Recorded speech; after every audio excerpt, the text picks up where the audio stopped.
Welcome to the next installment of my video lecture series for International Economics.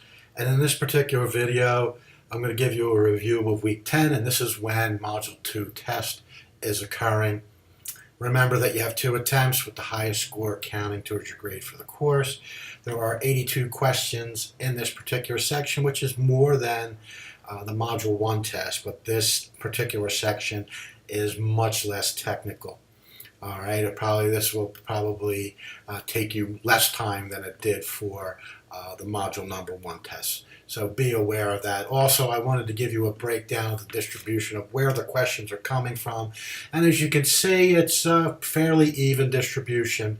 The fewest are occurring in chapters 7, 11, and 12, all of which have 12% of the questions from the course. Chapter 8 has 16%, Chapter 9 and 10 have 17%, and Chapter 13 has 13%.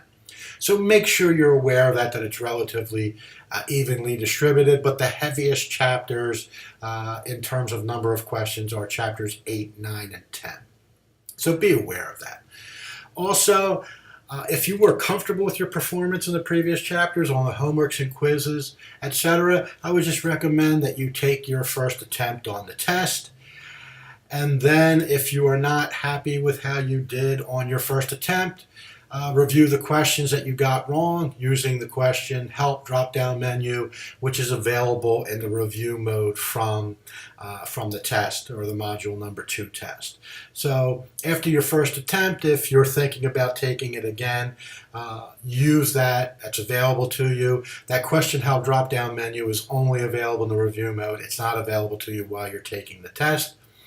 Also, if you notice any patterns in your incorrect questions, if they're heavily weighted to a particular chapter or a particular chapter/section or a couple of sections in 2 different chapters, make a note of the distribution of the questions that you got wrong and work the study plan for that chapter/section and then retake the test. It's a good strategy for maximizing your time and also reviewing for your second attempt on the test.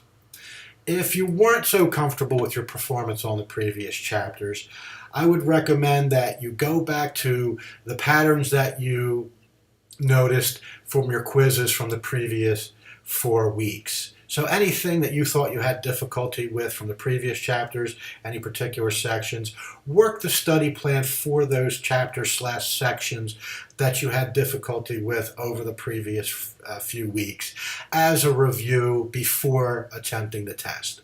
So use the study plan as your vehicle for studying for the test and focus in on particular chapters or sections in chapters that you particularly had difficulty with in the previous 4 weeks.